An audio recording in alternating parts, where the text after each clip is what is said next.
Hello everyone, this is General History and this is part 14 of our Ultimate General Civil War playthrough.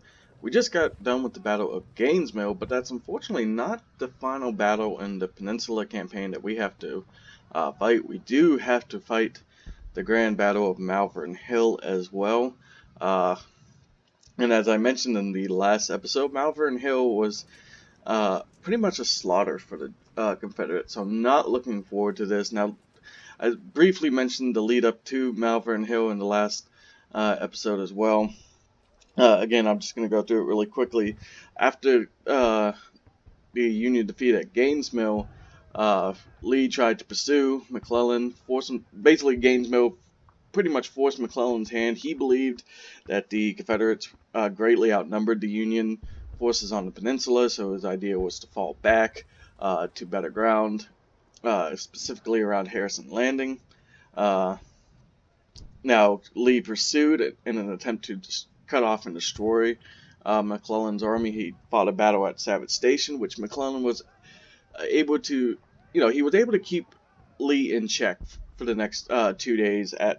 First at Savage Station. Now, he did eventually have to retreat near Savage Station, which he actually lost not only a lot of medical supplies and other supplies in his retreat from Savage Station, but he also had to leave behind a great number of wounded Union troops that would then become prisoners of war. But then Lee attempted another attack at Glendale, just north of Malvern Hill, where he once again was sort of kept in check. Now, a lot of that was because of his poor unit management. The Peninsula Campaign was basically a learning moment for a lot of Confederate leaders, specifically Lee, but also Stonewall Jackson had a lot to learn from the Peninsula Campaign. He did not carry himself very well as well. But overall, the attack on Glendale, which very much could have cut off and destroyed the Union Army, ended up being a bit of a mess for Lee. So that's why, and also during the Battle of Glendale, he actually had a chance to attack and take Malvern Hill, which he chose not to do. Sorry. So now we have to attack Malvern Hill now, which is now more strongly entrenched than it was the day before. The day before, it was only Fitzjohn Porter, but as troops retreated from Glendale, they began to fill in more and more at Malvern Hill. So that's where we start now, so let's go ahead and read through the briefing really quick. After the Battle of Gainesville, General McClellan has been convinced that the Peninsula Campaign cannot last any longer. The main camp of the Union Army has been set up at Harrison's Landing to prepare for the withdrawal. Under the safety of his ironclads, General McClellan organized his last line of defense at Malvern Hill. We gamble and attack the heavily fortified position in an attempt to bring a decisive end to the Union operations near Richmond. So as you can see, if we have defeat, we will lose. So I cannot lose. I have to at least force a draw, because if that ticker gets down to 0, which I would lose 20 and I have 20, then I completely lose my command. So we can't do it. Preferably, obviously, I want victory, but I at least need to try and force a draw. I don't know if I can be victorious at Malvern Hill. This is going to be a tough battle. So I can bring up to 4 corps, but obviously I don't have that many. So we don't have any information on the enemy army, but we do have about 45,000. That's actually about 10,000 less troops than they actually had during the battle. They were pretty much evenly matched. I think the Union had a little bit more troops than the Confederates had, maybe just by 1,000 men. So hopefully we can do this, hopefully. Let's see. Alright, let's go ahead and start the battle. After our last fight, the Yankees were forced to withdraw. They were preparing to leave from Harrison's Landing a few miles to the south. Now we have a chance to advance and completely destroy them. Now, technically, they hadn't actually made the decision to leave at this point. McClellan was falling back in hopes that he could get more reinforcements. Because again, he thought he was outnumbered. when actually that wasn't the case. Okay, General McClellan is so cautious that half of his army is guarding Harrison's Landing some miles southwards. Probably he thinks he's outnumbered. We've concentrated most of our army to seize Malvern Hill that guards their right flank. If we succeed at pushing them back, all will be lost for them. Their flank will collapse, and we will chase them down to the James River till no one escapes.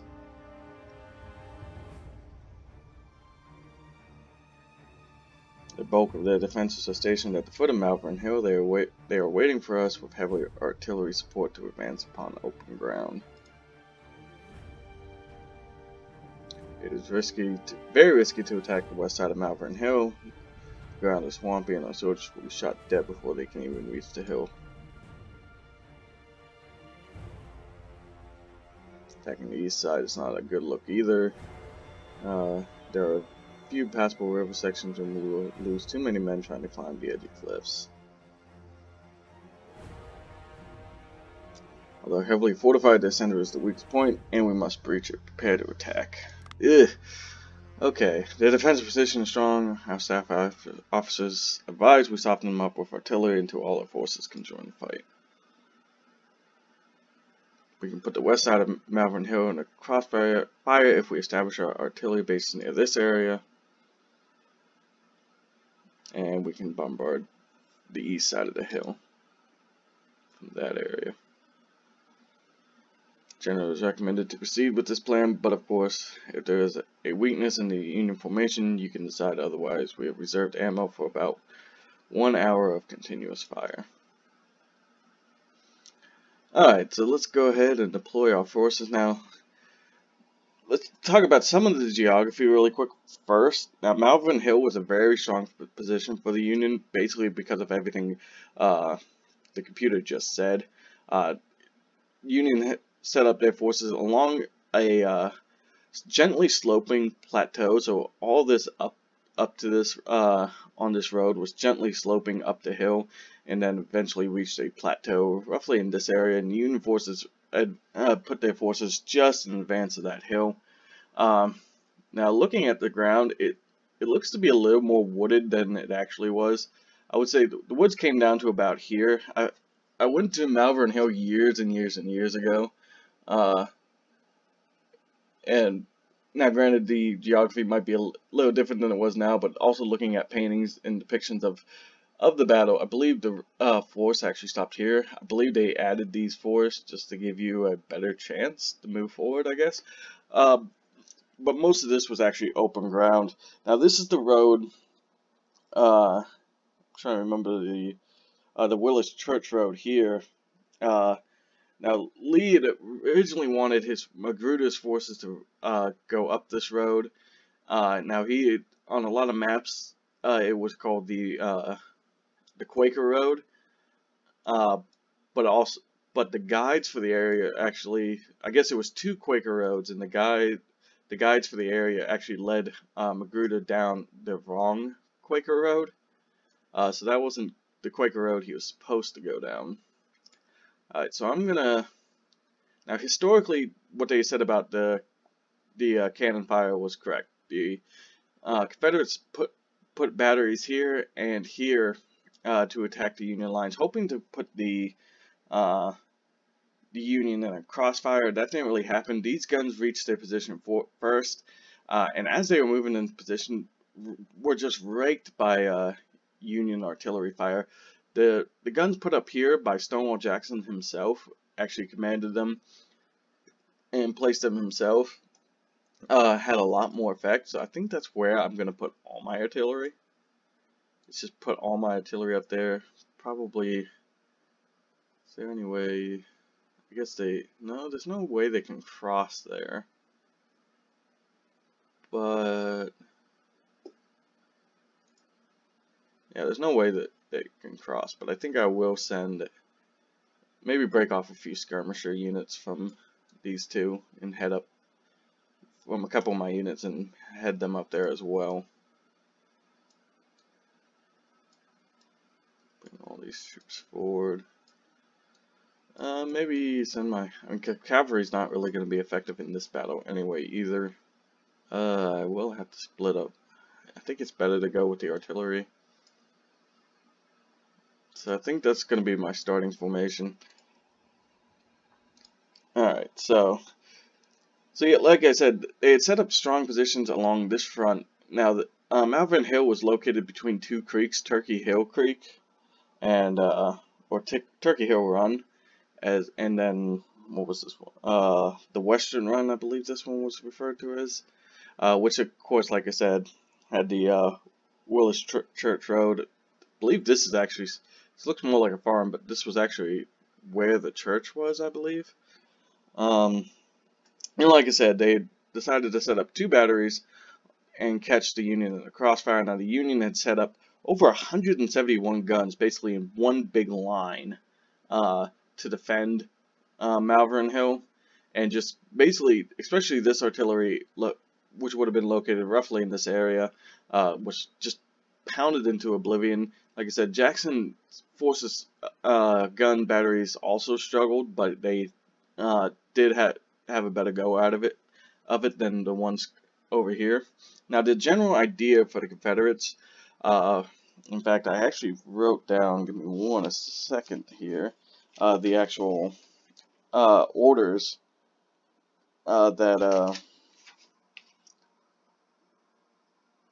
okay, yeah, so Lee's actual orders that morning were to his commanding officers where batteries have been established to rake the enemy lines. Like I said, these two here.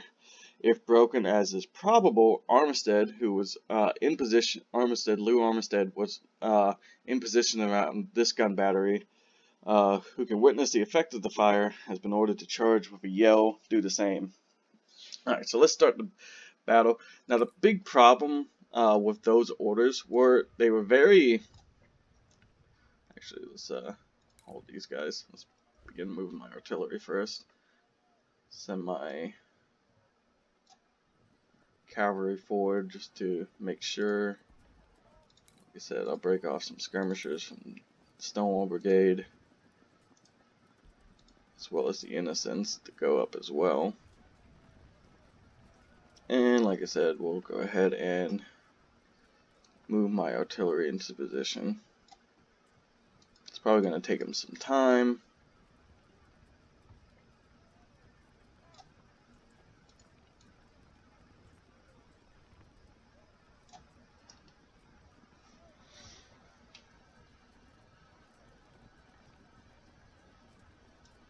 As well as, let's go ahead and move.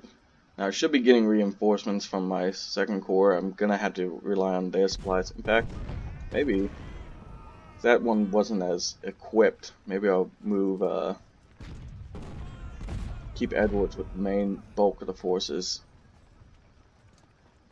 Just reconnoiter this area. Make sure there's no Union skirmishers or anything on this hill.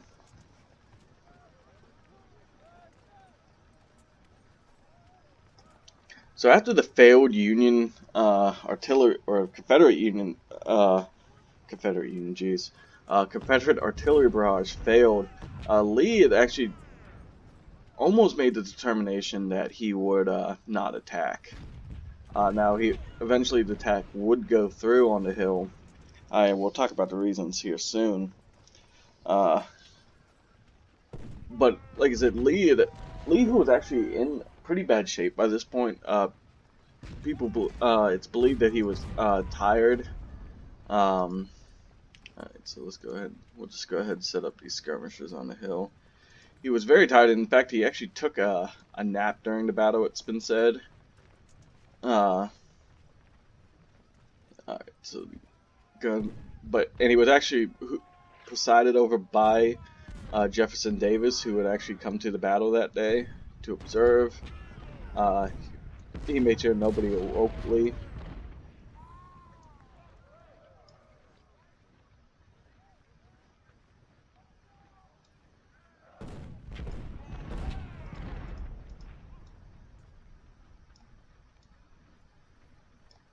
Move all these guys forward.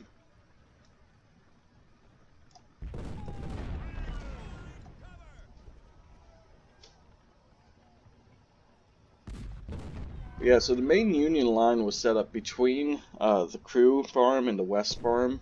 Now this should actually be, I believe this is supposed to be Poindexter's farm here. Like I said, where Stonewall Jackson had mounted most of his forces. Alright, the guns are almost positioned. As you can see, they're taking just a beating at the moment.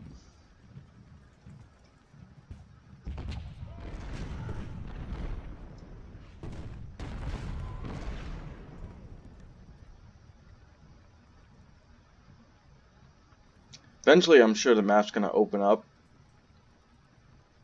Well, maybe not. Maybe this is everything there. Well, they did show more of the map in the briefing. So maybe they will open it up a little. And move the Tigers up into this field. Maybe they can start putting some fire. Maybe on these guns that have advanced forward a little.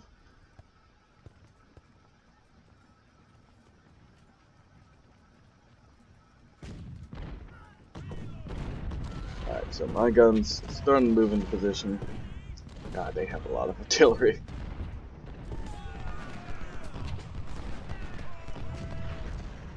So they do have.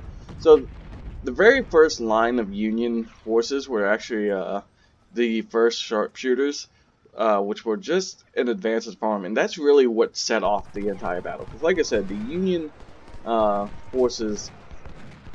The Confederate artillery barrages failed, and Lee had pretty much at that point decided to call off the attack.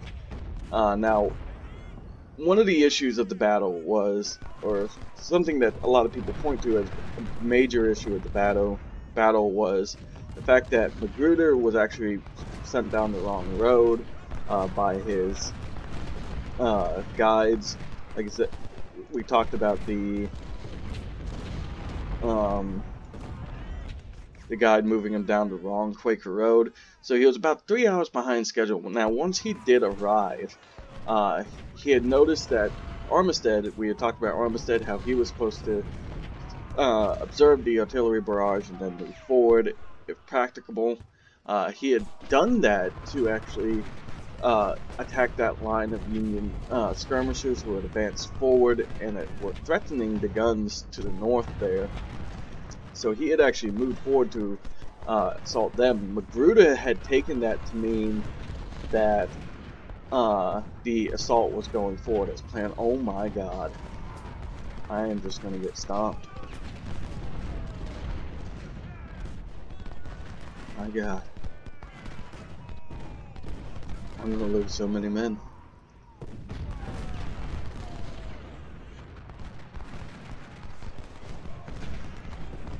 So yeah, Magruder believed that the attack was going forward. He actually asked Lee to make sure that is what he wanted. So Lee was. And then Lee responded in such that basically if Armistead was moving forward, then you need to assist him. So Magruder attacked on the Union left with Armistead, and of course the assault pretty much failed. I mean, Malvern Hill was pretty much an easy battle to talk about historically. Why are these guys charging? You guys need to fire those guns. They're in the open. You can pretty much break them. I can get into this tree line.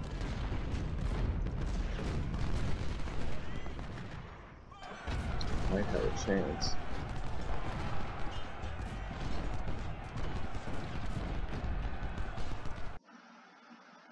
Okay, advance and take their center. Okay, so at least I'm getting my reinforcements.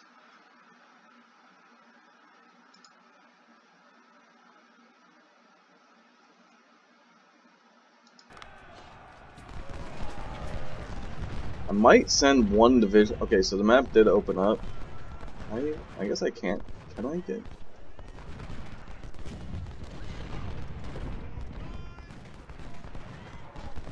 It's gonna be hard, but I think I can march. Hold on, let's pause. I think I might be able to march. Yeah, I can march. So what I think I might try and do is just to put some pressure on their flank. I think I might try and cross this bridge with just maybe one division. I'll send one division with maybe some cavalry. Go ahead and move force cavalry over as well, just to scout in advance. And maybe these sharpshooters as well. But yeah, I'll send one division to flank up that hill. Or, not to flank up the hill, but you know what I'm trying to say. The rest of these divisions will go ahead and support that middle attack. Try and move them as quickly as possible forward.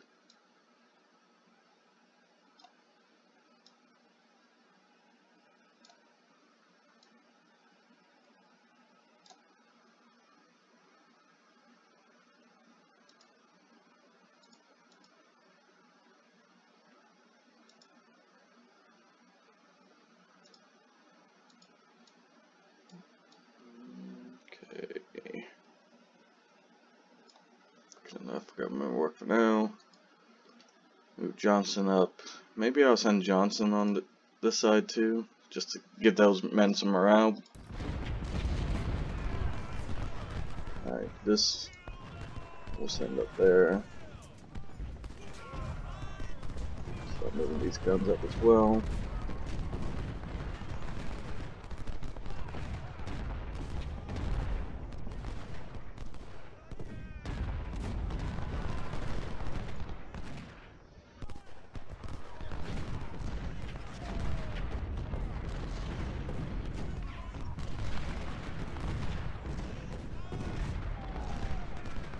Trying to route some of these guns.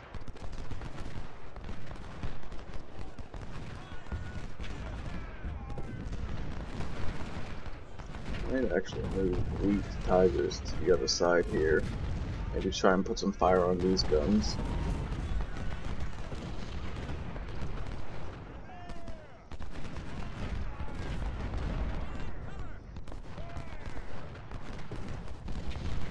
Looks like we did break.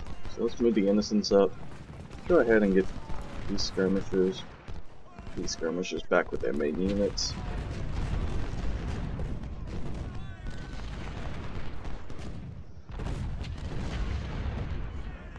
Let's move Stonewall up as well. Start forcing that right.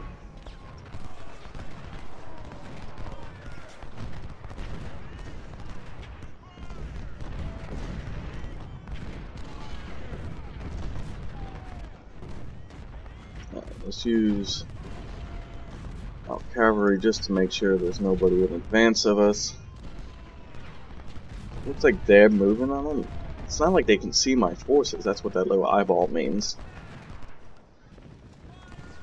So historically as well, after Magruder had started his assault on the Union left, DHO, who was actually beginning to bivouac for the night, believing that the assault was not going to go forward after the failed artillery. He was actually very discouraged by the failed artillery. In fact, DHO at the beginning of the battle actually had told, I don't remember the direct quote, but it essentially said, if the Union has decided to defend this position, maybe we should not attack. Like I said, that's not the exact quote, but basically that's what he had said. Basically, if he's determined to defend, then maybe we shouldn't attack, is essentially what he has said. And then, who was it? Longstreet, who's typically known as a very cautious general during the war, actually very much approved of the assault on Malvern Hill.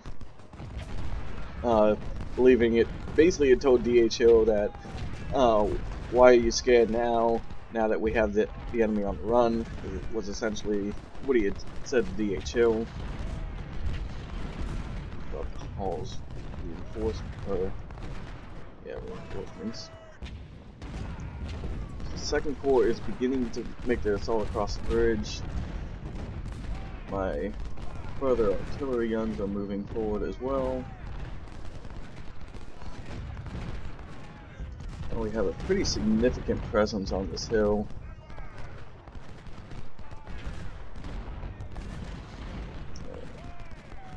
Get into maybe these troops in advance.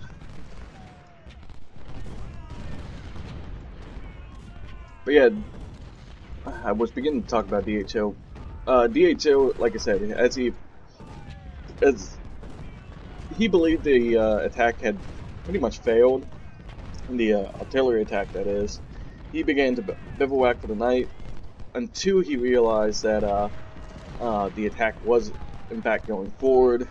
He got his brigades together and began his attack on the right, or the Union left, his right.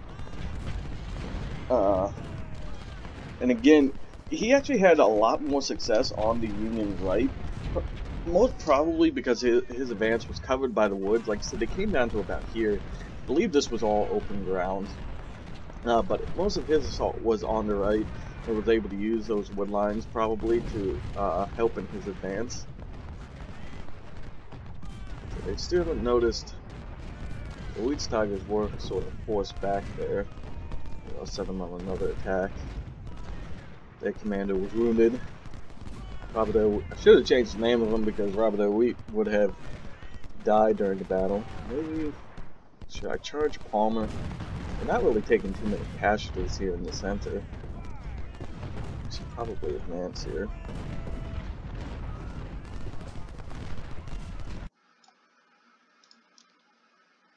Oh, we actually took Malvern Hill. Because we had troops there, we actually took it. The Yankees could not find better defensive ground. They had great defensive ground. What are you talking about? Our main objective remains: we must capture Malvern Hill till nightfall, or else we must accept a defeat today. Keep it up, General. Hold on. What are the... Okay, so I actually have to complete all this. I need to at least take one of those southern objectives. Oh my god. I don't know how I even took this center objective, but I do have forces moving up on their right. I'm assuming they don't get reinforcements. Oh, but we actually have 2 crossings. Maybe I'll send... So I'll move these skirmishers up to here. God dang. Ames, I'll move up. Meager as well. And then McCook and Kershaw, I'll move south to threaten this crossing here.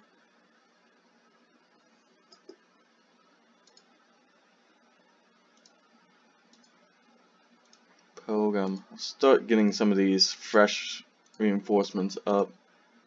Grant, I was moving forward. Kitching, let's move him forward. And Steams, let's move him forward as well. Break that center, boys. So even though we technically captured this point, we haven't really broken them. They still have a very strong footing, although we actually just did break them on their left as well. Their right is broken, so we are breaking them actually.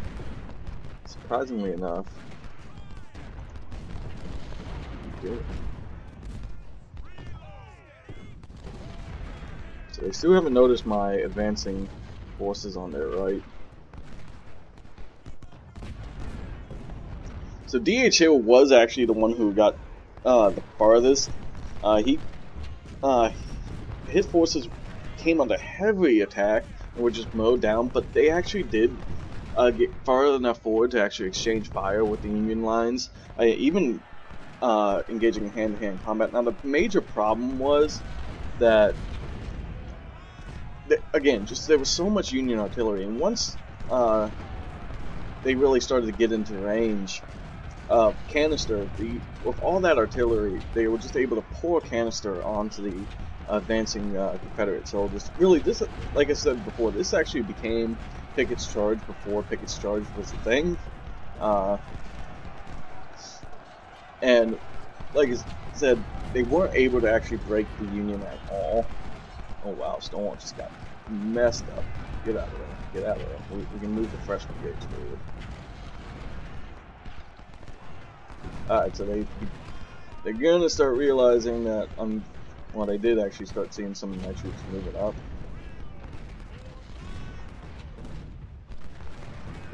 Shows forward.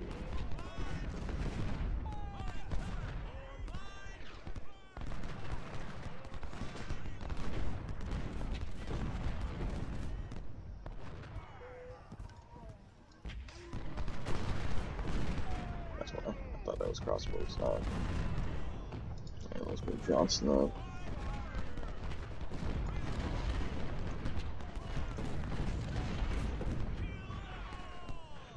So they're out of range. They're getting hit by the gun, but they're actually out of range of this infantry unit there. Use Stonewall up again.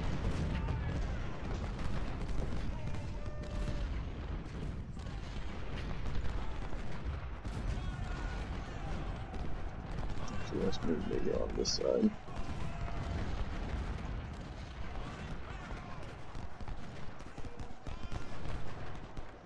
See if they have anything in these positions with my cavalry.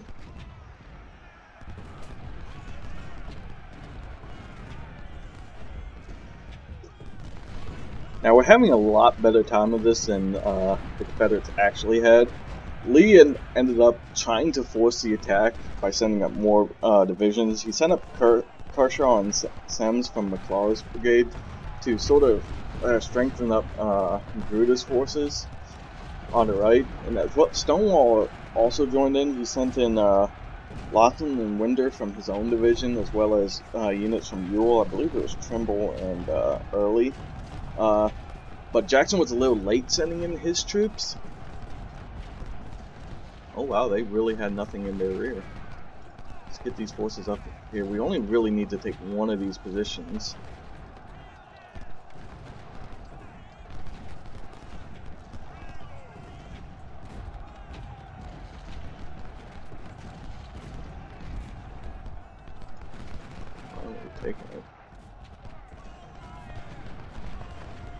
So we've totally flanked the enemy lines.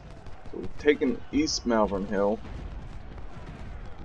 So we've done all this. I just need to preserve less than 55%, and I will get the victory. Unless I can also take West Malvern Hill, and then I don't have to worry about my casualties.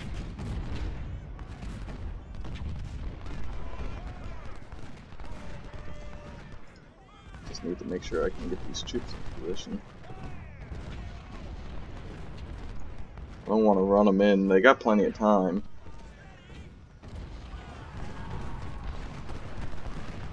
Alright, I'm actually going to start pulling a couple of my batteries. Getting them over on this side of the river. So it looks like we're beginning to break them. I should probably start advancing. Got all these troops that are just pretty much sitting back here.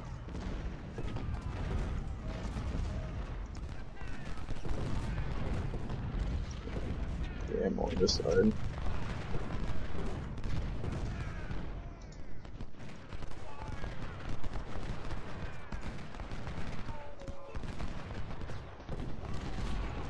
So I'll move him up into reserve.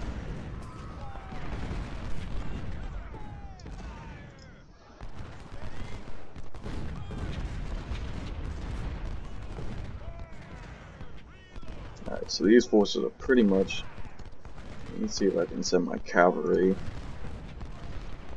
As long as they don't get reinforcements and then all of a sudden I got forces hitting me in my rear, I should be okay. Right. Ames, let's move across. Meager will stay there and sort of give them cover fire. Richard Ewell is wounded! Oh no! At least he's not dead. Oh, this supply is now empty. So we'll go ahead and move him back out of the battle.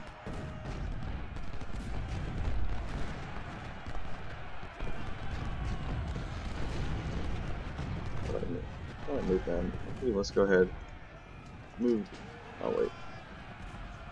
Yeah, let's just get him up there.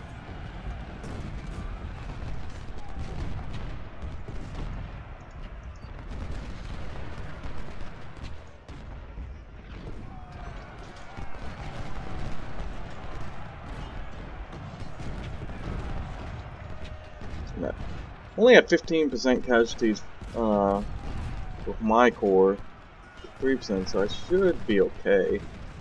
They are starting to send some troops in, it looks like, though. I'll keep my cavalry here just to give me a eye on their positions. So I did just take both hills. Meager, now you go across. Run them into position.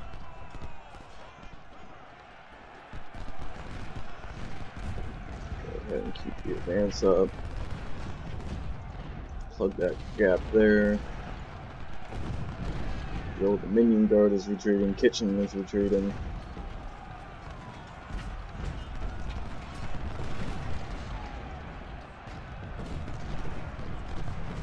Heading forward a little bit.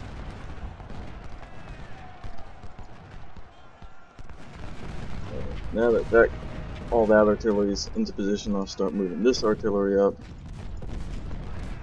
I don't think Schultz is even firing. I think he might be my howitzers. Napoleon's, but he's well out of range, so we'll move him up as well. Get everybody moving. Everybody forward.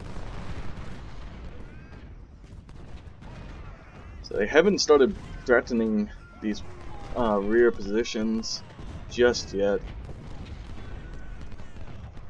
Now the Union also was reinforced by, like they said, the and the briefing they said they were being supported by ironclads. Now that was true. They did have the Galena there. It wasn't all ironclads. They did have the gunboat, the USS Jacob Bell, and the Arusta. Was how you pronounce it. But they were firing actual missiles into the battle. Now, not like missiles that we know it as today. These were more like basically almost like fireworks. Essentially, they were long tubes.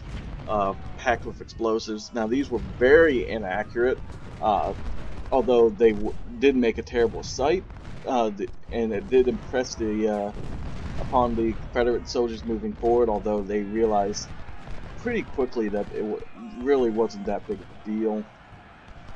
So, like I said, they didn't really create too much problems for the Confederates. Keep pushing. We had them on the run, boys. These Tigers up as well. Innocent back at 88 and guard up to 14. No, Lane, there's enough guns shooting at Chapman. You don't need the help. Don't turn your flank. Alright, let's move that forward. This kitchen. Move this way. Try and get him forward as well. We don't really have anybody in reserve here on my left. I guess seems there's a little bit in reserve.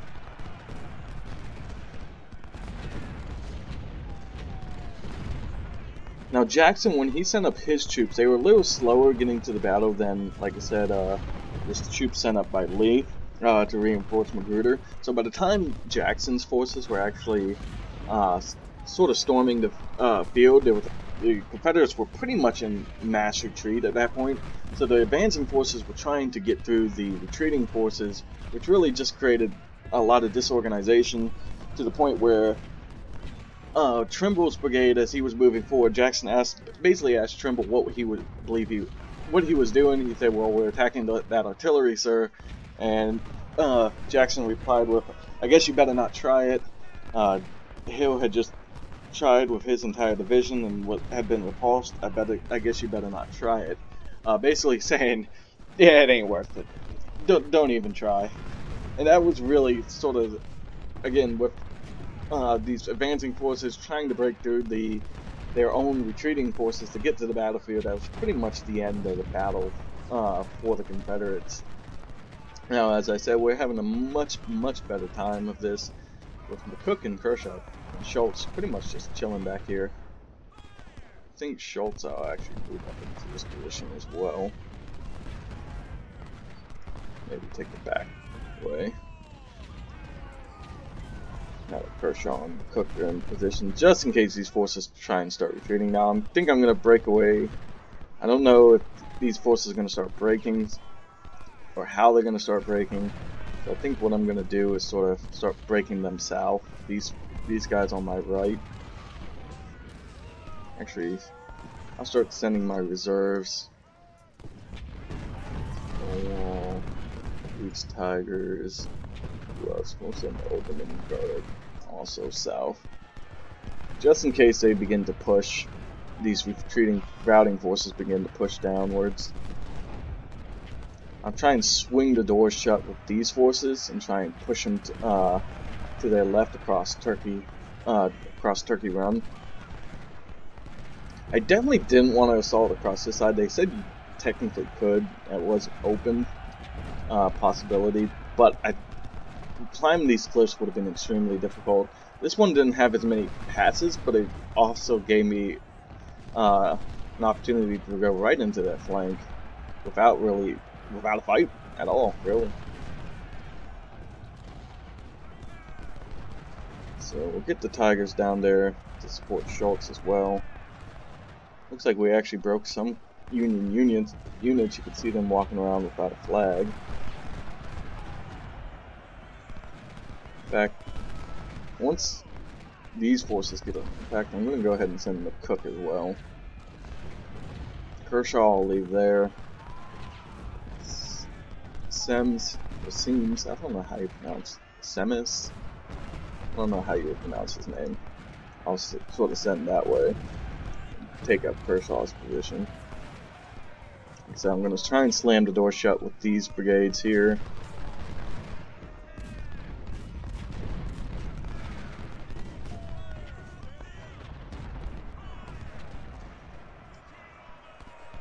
Old Dominion Guard and the Stonewall Brigade, I'll move into this forest here. So we'll get these guys down there. Not that they can actually do anything against those guys, but just in case. In case these guys attack, I can flank with my cavalry.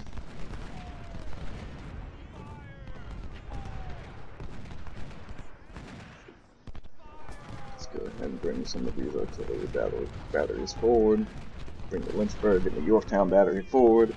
Johnson, what are you doing? Just standing back there. Kitching retreated again. He must not. What's Kitching have? He obviously doesn't have good weapons. Alright, let's start forcing this attack.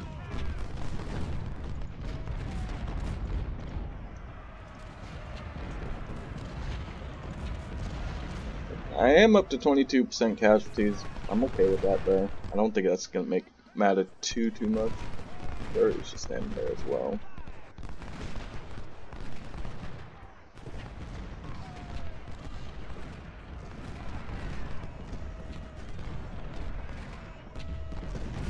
Kitchen, go back with them to reserve. Go ahead and start moving two of these batteries forward as well. Remember those two batteries in position. Let's go ahead and move them up. Code, you move forward as well.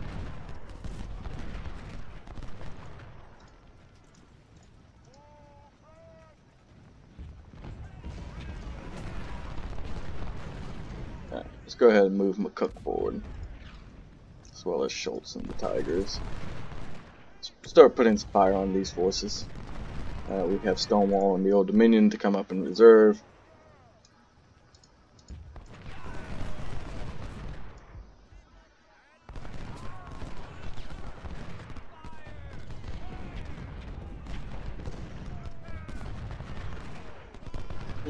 I can finish the fight, or I can keep routing them.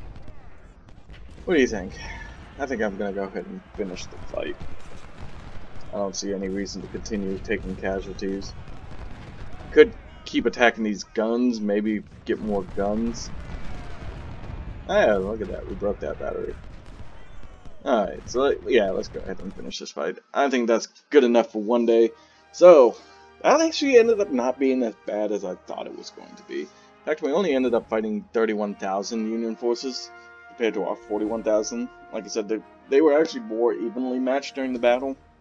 Now, the Union ended up, historically, the Union lost about 3,000 men during the battle, to the Confederates about 5,000, almost 6,000 men, really.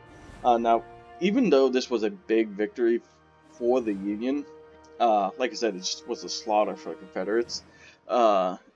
McClellan still ended up, like I said, he still had this belief that the reason that Lee kept forcing this attack on him, just kept attacking him over the 7-day period, because this was the last battle of the 7-day battle during the Peninsula campaign. McClellan fully believed that Lee had a lot more forces to throw at him, so he kept up this retreat Now, like I said, he eventually fell back to Harrison Landing. Lee would reconnoiter the position several times to see if McClellan had any weaknesses so he could really attack them. Fortunately, he decided, especially after Malvern Hill, he decided that it wasn't worth doing. And after a while, he realized that McClellan wasn't going to come after him. And then he began to move his forces north. And then we'll get into like Cedar Mountain, Battle of Cedar Mountain, Thoroughfare Gap, and eventually Bull Run, which would then lead to Antietam. Now, eventually McClellan would ask for reinforcements. Now, Henry Halleck, who had come from the Western Front, now became the commander-in-chief of all Union forces. They continuously got into it. McClellan wanted more forces. Halleck wasn't going to send more forces. He basically said, "You're going to advance with the forces I get." I think he did actually offer him like 20,000 reinforcements. McClellan wanted like 50,000. He said, "You can take these 20,000 men, advance up to the peninsula, or you can retreat." McClellan originally said, "I'll advance with these 20,000 men," but after a while he, I guess, requested more reinforcements, believed that it was not practicable, and Halleck basically said, "You know what, we're done, I'm retreating your forces, you're going to meet up with Pope in the north, Lee is attacking, we're going to retreat you." So that's how the Peninsula Campaign came to an end. So let's look at everything. I only lost 7,000 men. Now, granted, that's a lot more than the Confederates actually lost, although we almost doubled them up. They lost pretty much 12,000 men. Able to do all that. The Bristow unit was my best unit. Stonewall actually 1-to-1. He's usually one of my best units, but not this time. We did get some promotions. A couple men were wounded. A major general. Oh, me. My character. A couple lieutenant colonels became colonels. And of course, we got a brigadier general in there as well. We captured some of our farmers. Yay. Some smoothbores. Some of the better 1855s. Some palmettos. There's some Lorenz. We captured a good amount of Lorenz rifles. Got back some of our Mississippi and MJ&Gs, and of course some Patton Enfields and some Harper's Ferries. So not too bad. Captured some guns in there. 11 12-pound Napoleons, 2 10-pound ordnance. We also captured 2 of them back, and one 10-pound Parrott rifle. All right. So there you have it. That was Malvern Hill, and we actually got James Longstreet out of the battle as well. Career points 2, reputation 15, another 15,000 men, but the money was the real issue. Alright, so let's take a look. I want to actually, let's take a look at these tigers. We lost him, put a major in charge of him for now, and I think we might be able to, we can go ahead and equip him with our Whitworths. Let's see, we're not going to be able to get him up to 500.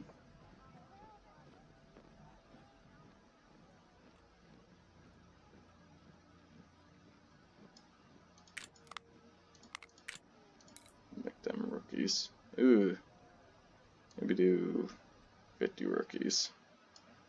55.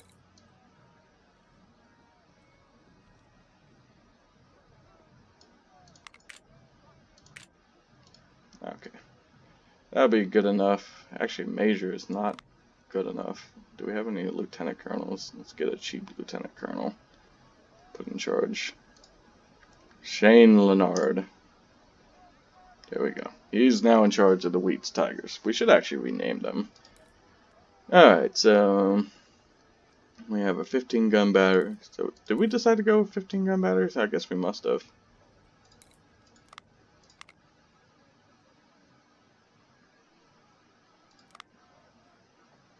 Alright.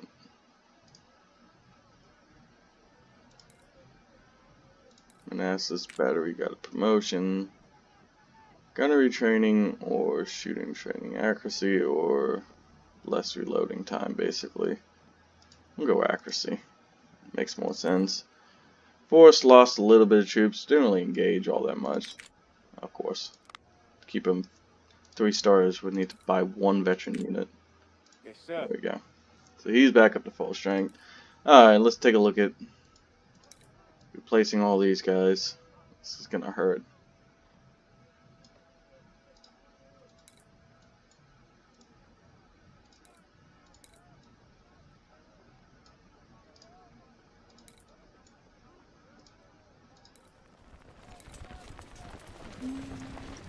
Your first one take too many casualties. Either Bristow. Oh, you know what? We should take a look at our career points first. So, actually, what's my next step? And so 5 brigades. We might wait a little bit to add more army organization. I think I actually might put both career points to reconnaissance, because I want to start getting some more recon. Or actually have some recon. So we'll put both career points to recon.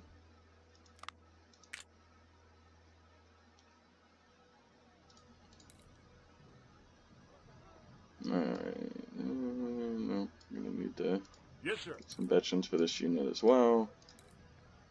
Dury should be able to replace with all rookies. All rookies. The rest of you guys should be able to replace with all rookies. There we go. So the first corps is back at full strength, except for a little bit of Weech Tigers, although they now have the better sniper rifles.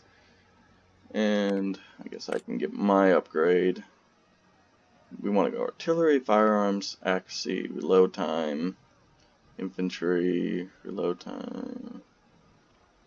I don't want to go cavalry. We either want to go artillery or let's go infantry. My 3rd division needs a general. Go ahead and put James Longstreet in charge of the 3rd division. Alright, so Johnson didn't really take many casualties at all.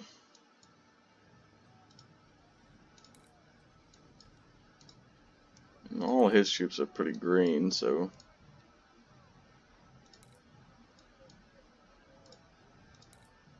they all pretty much are equipped with farmers, so we might use all this extra money to equip them with better guns. A lot of promotions all around. I guess I was going 16 gun batteries. Loading time. That's right, I want to do endurance. Get them moving faster. All these we'll go ahead and do in discipline. I would like the discipline troops. Alright, so they're all. So let's go back to first corps. I guess these were all 16 gun batteries. Keep them veteran. We got the money. Keep them veteran. And add another. Oh. 16. Alright, so everybody's back at 16 guns. Ames needs to go up to 16 guns. We have enough. Can we get at least 1 rookie gun in? Okay. Hey, we can replace them all with rookies. There we go. Save some money. Yes, sir. Alright. We'll go ahead and give them some more supply as well. Maybe bring castle supply up as well. Let's go to the armory, see what we could sell. I don't want to use palmettos. I'd rather just use... Because the palmetto is basically the same thing as the Springfield. Springfield's a little cheaper, so I might as well just go with Springfields. Granted, I could eventually run out of Springfields to give troops. I only have 1,000 available in stock. Go ahead and sell these sharps. I'm gonna start trying to build out my 3rd corps. Alright, let's go ahead. Let's buy these Tredigers. And Henrys and Fayettevilles. As we had talked about. Should probably, like I said, I want to be able to equip one of these. I want to. I still want to. Actually, no. We won't do that.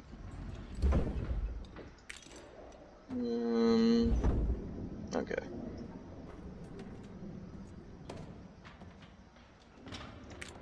So let's take a look at upgrading some of these guns. You can actually get more Fayetteville's. I might actually buy some of these. Oh yeah, that's right. Let's go ahead and get some of these good commanders. Might go ahead and get some Enfields as well. Might. We'll see. Because I am, like I said, about to build out my 3rd Corps. In fact, I did put... Which one did I just put Longstreet in charge of? Let's go ahead. We'll put Dury in charge. We'll build out a new corps under Longstreet. 1st Corps under Hood, and we have Pickett. So that'd be perfect. Historically speaking, that'd be perfect. So let's go ahead and give them the XP, and we'll go artillery for Longstreet. So I got 2 infantry corps and a artillery corps, so to speak. Alright, and what were we doing? Weapons. That's right, we're gonna see what we can do to try and upgrade some of these weapons. I think I totally built out. No, this 3rd Corps has a smooth bore. Can I? No, I don't know if I can actually have the money to equip. Well, I can give. Let me get the Stonewall Brigade. I actually now have enough Springfields to equip a whole division. Now that should give me enough Mississippis. I think that's all I can do. I don't think I really had the money to equip a whole corps with better guns, unless I decide, let's do it. Let's go ahead and get the 7, use the 7 reputation. We can build it back up before the last battle.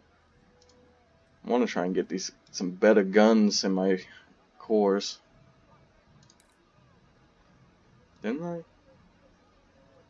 I swear I just bought some Enfields. Okay, for some reason it's only saying I had that many in the armory. Alright, so that's 2 units I was able to get smooth bores away from, so let's go. These guys are all smooth bores. They have a reboard. So let's go ahead and give them some smooth bores. Them the smooth bores. I have enough to at least get them. I don't know if I want to waste the money just to give them Yes, sir. reboard farmers rifles. Might as well just start building out that last. Oh, no, I don't want to put Pickett in charge. I don't want to put colonels in charge. I'll do lieutenant colonels. Guy Oatis. We'll just go ahead and start giving them farmer rifles. Get a couple free ones.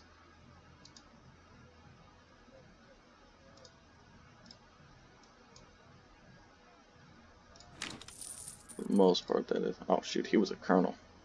Meant to be a lieutenant colonel. Now, do I even have, even if I equip them with farmer's rifles, do I have enough money? No. Crap. 200 short. Well, they're not going to need supply right now. Because I seriously doubt if I'm going to put these guys into battle just yet. So I need to downgrade my supply a little bit. There we go.